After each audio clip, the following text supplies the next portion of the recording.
Assalomu alaykum Qo'zlar Sovusi kanalımızın aziz görürmenleri. Kanalımızın xasiyetlik dasturxon sahifasida ko'rishganligimdan xushalman. Undaqda bugun biz toza o'qishda qizilmush qiyami, ya'ni yog'mush tayyorlashni ko'rib boqayli. Undaqda yog'mush tayyorlashga ketadigan xurishlar bilan bir-birlab tanishib chiqayli. Aldı bilan nihoyatda yumshoq ezilgan qizilmush uni muvofiq miqdorda.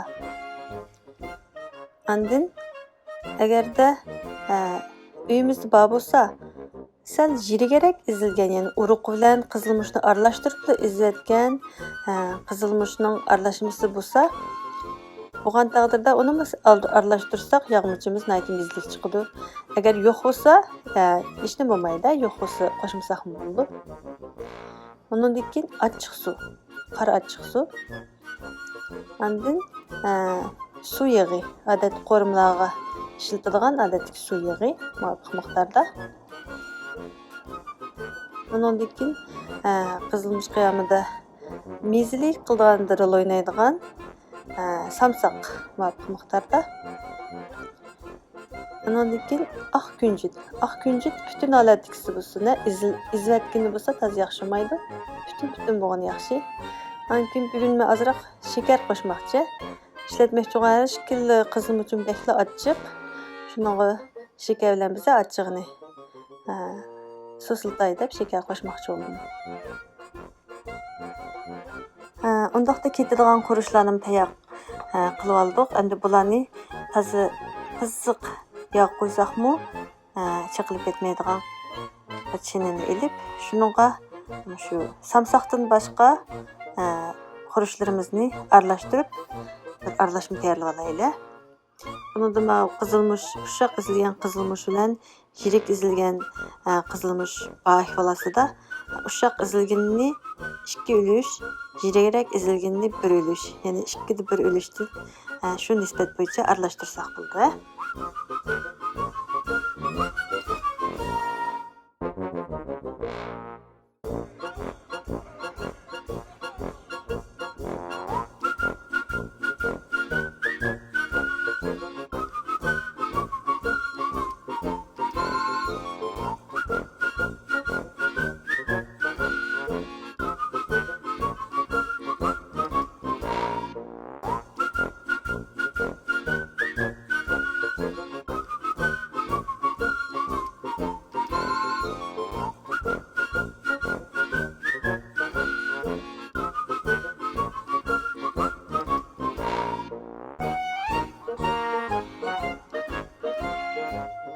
Endi bu tekşi aralashtirib olgan aralashmamizga achchiq suv qo'yamiz. Achchiq suv qo'yishimizga maqsad bu toza yog'ni qizitib, bevosita quruqlam qizilmush qo'ygan vaqtimizda qizilmushni ko'ydirib qoldi. Ko'ydirib ta'mini qirtaq ta'm paydo qilib qo'ydi. Yog'mushning rangimi qaramti bo'lib chiroyli chiqmaydi.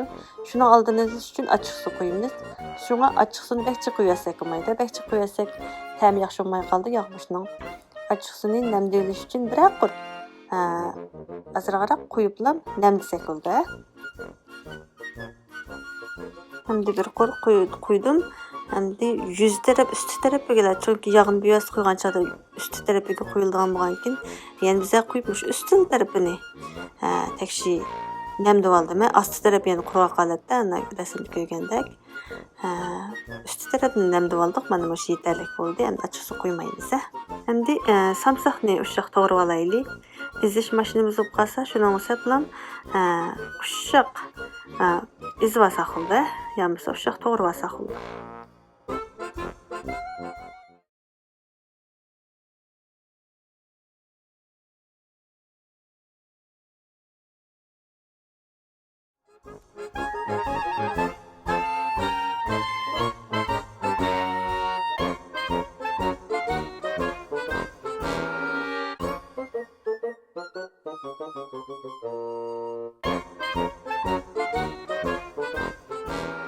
Endi bu ushoq ezib olgan samsig'imizni aralashmaning ustiga qo'yamiz. Tekshi nipsi yetishni hojati yo'q. Ashning ustiga mushtay qilib qo'yib qo'ysak bo'ladi. Halilikki yog'ni toza qizitib qo'ygan vaqtimizda shu yog'ning qizig'ida bu samsaq pishidi.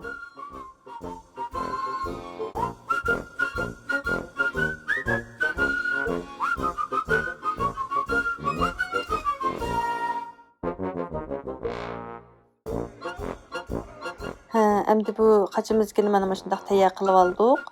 Endi buni qo'yib turib, yog'ini qizitaylik. Qozonimizga may qo'yib qizitaylik. Mayni jiqaroq qilaylik. Mayni jiqaroq qilsak, yog'michimiz o'xshaydi.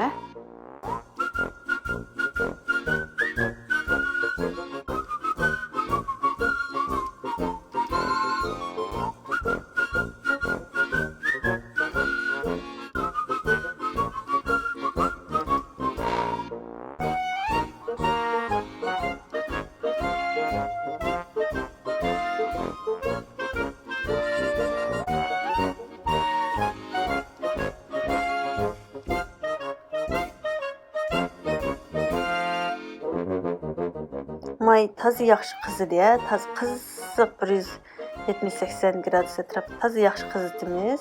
Undan keyin samsoqning ustiga qo'yamiz.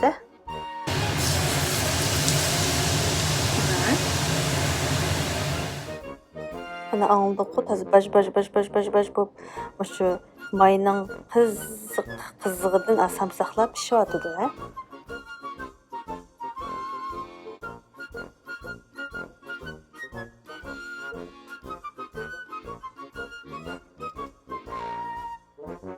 Mayni toza jiq bir qurib qo'ygandan keyin mayni hamini bir aqlam qo'yatmadik. Ya'ni bizda mayimiz bor, qiziq mayimiz turibdi. Shuni toza tekshi bir aralashtirib olaylik. Yaxshi bir tekshi aralashtirib, samsoqlarni tekshi aralashtiribmiz endi. Chunki mayning qizig'ida bir qurib pish bo'ldi-ku samsoqlar. Pish bo'lgandan keyin toza yaxshi aralashtirib, yana qolgan mayimizni yana qo'yib davomli aralashtiribmiz. Endi qolgan mayni shundoq aralashtirib, uzluksiz aralashtirib turib qo'ysak bo'ldi. Chunki ostilarida qurg'oq hech qanday may tegmagan yerlar qolib qolmasligi kerak. Xudo mana shunday jiq may qo'ysakmi taktidan chiqyotidi-ku. Shundoq bo'lib qolmasligi uchun aralashtirib turib, davomli mayni qo'yamiz. Shundoq qilib hamma yerga takshi may tegib shundoq rasmdagidek pishdi-da. Shu yog'mushning ustida yana hamma tekshir aralashtirib bo'lgandan keyin yog'mushning ustida yana oz deganda bir ilik atrofida yog' laylab tursa, bu yog'muchimiz shundoq mizlik o'xshaydi. Undan keyin odatda tamoq etgan vaqtlarimizda shu qo'rim qo'rgan vaqtimizda qo'rimizni qizartib, biz ochiq qilmoqchi bo'lsakmi, shu yog'mushning ustidagi laylab turgan yog'dan bir qo'shiq ilib, qo'rgan vaqtida qo'yib bersakmi, qo'rimizning rangini qizartib chiroyli qildi, ham ochiq ta'm qilib, shundoq bir xil mizlik o'xshaydi-da qo'rimlarni. Shunga yog'ni ko'proq qilaylik, yog'mush etgan chaqda. O'xshaydi, yaxshi bo'ldi. Endi yog'muchimiz tayyor bo'lgandan keyin uni shu xilalat qo'yib sovutamiz. Bu bize soğugandan keyin undan keyin uni qachalarimizga bo'lib elib olsak bo'ldi.